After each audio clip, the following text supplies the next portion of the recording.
G'day friends and welcome to another one of my vlogs. Hopefully you're doing well wherever in the world you are, looking after yourself and looking after your family. Things are really topsy-turvy at the moment. One day things seem to be getting better and then the next day they're just going the opposite way. Anyway, today we're going to forget about that because I'm going to give you an update about my office setup. I thought you may be interested to find out how it's going and it just makes for an easy video. So stick around.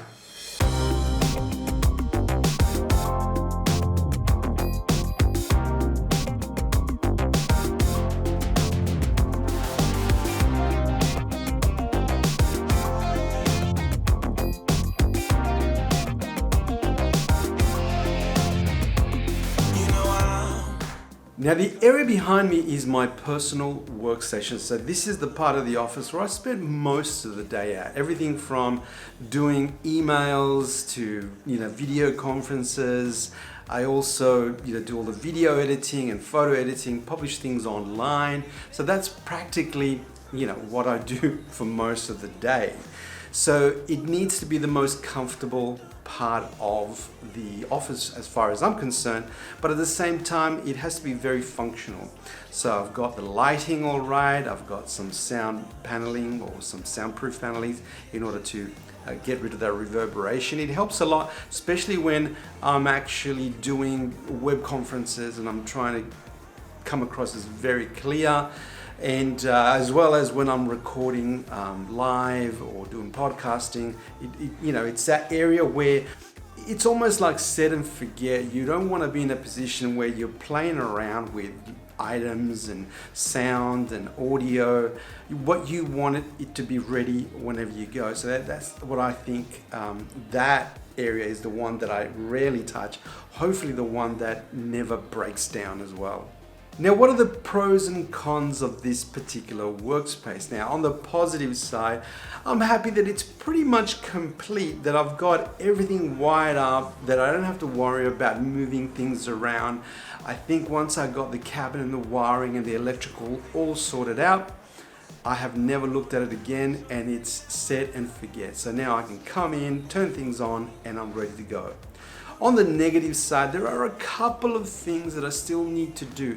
I'm not 100% happy with the sound. So what I wanted to do is install a shelf a little bit higher, so then that would capture some of the sound. If I can soundproof that, and when I'm talking into it, hopefully that would just capture the bounce back. So the other thing, my monitor speakers are in an awkward position. And this only happened when I went from just using the laptop to using the monitor setup. So obviously the monitors take up all the room. I still have to find a better way to mount them, hopefully on a monitor stand. That'll be really helpful. But I still need to elevate the monitor speakers. So what I will try to do is either mount them on the wall and point them down towards me, or just find a way to elevate them above the monitor screen, so then we can obviously get that clear sound without any hindrance in the way. Now, I always thought it would be cool to have a dedicated podcasting area. Now, I've got all the equipment on a table all set up. It could do up to about 4 people, but right now I only have it set up for 2. I tend to use it once or twice a week. I do a podcast, or starting to do a podcast on my hobby, which is playing Dungeons and Dragons. I know that's pretty nerdy. Well, I am Technoramus, right? So I can also be Nerdoramus for other people. Anyway, the podcasts happen right here, and I'm really content too because I've got the little equipment that I've been putting together over time, everything from the tiny little cameras to the microphones, the mixer, the recording device. It's all come together nice and neat. There was a lot of teething issues in the beginning with cabling and setting the right resolutions and positioning, but it all seems to be coming together really, really well. So what are the pros and cons for this particular space? So I'm kind of really satisfied with this area. On the positive side, I'm glad that I've been able to miniaturize the setup well using the RX0 cameras and the little Atomos Ninja 5 recorder. and even the Roland mixer, which is the magic behind everything. And it is really helpful and miniaturized, and I'm so content because it saves a lot of room. Now, right now it's only set up for 2 people, like I said earlier. I don't really know, or it may be a bit of a struggle on that size table to do 4 people, but for now 2 is good enough, so I'm pretty happy about that. The fact that everything is wired up and has AC really helps because I don't have to worry about switching batteries and doing things like that. It's really helpful. Once again, you set it and forget it, press record and you're good to go. Now on the, I guess, negative side, maybe the size of the setup for more than 2 is not ideal. The other thing too is with the lighting. Obviously, as you can see, I've got these beautiful big windows there, and although they're good for day-to-day working, for filming they're not that good. So I still have to do a bit of work in covering that light that's coming in from the outside when I'm recording. I don't want to cover it for any other reason. Vitamin D is really important. So, doing that work is one of the things on the to-do list.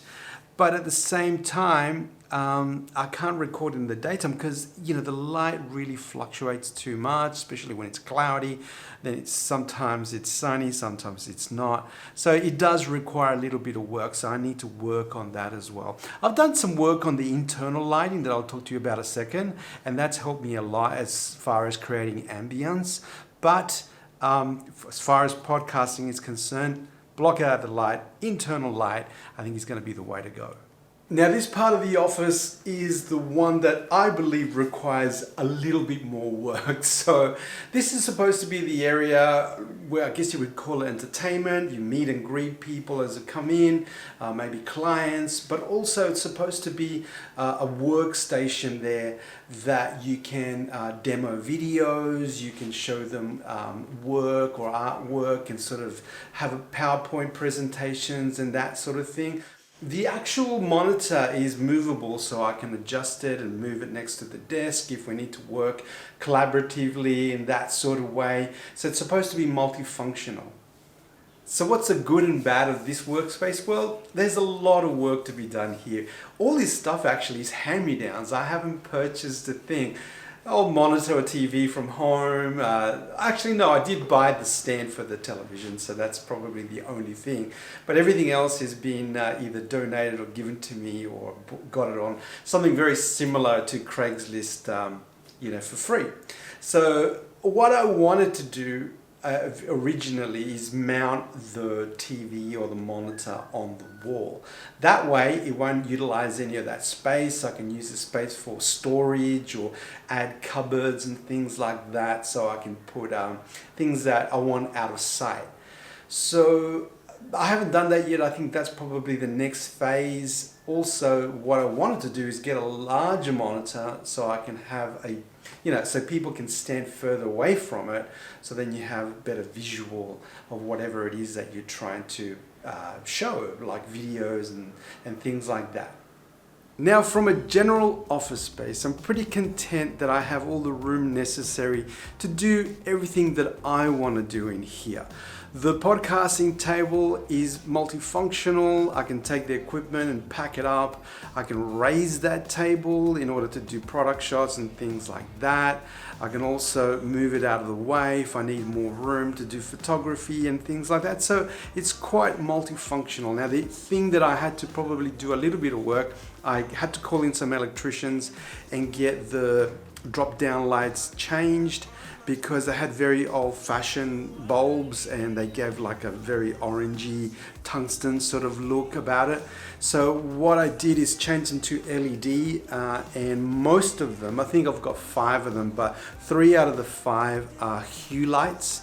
So what I can do is I can dim them. I can also change the color, and they're pointing at the wall, so it gives me a good ability to change the mood if I'm doing a podcast and I want to sort of reflect different color states. It helps a lot. So the lighting's done. I'm pretty content about that. Now, as you've probably been hearing all through this video, the sound is still a problem. Now, I got a quote to get some sound paneling done, and it's really expensive. So if I sort of continue with this exercise, I'm going to bite the bullet and do the sound paneling, because it's going to help me a lot with the reverberation in this room and get rid of that sound.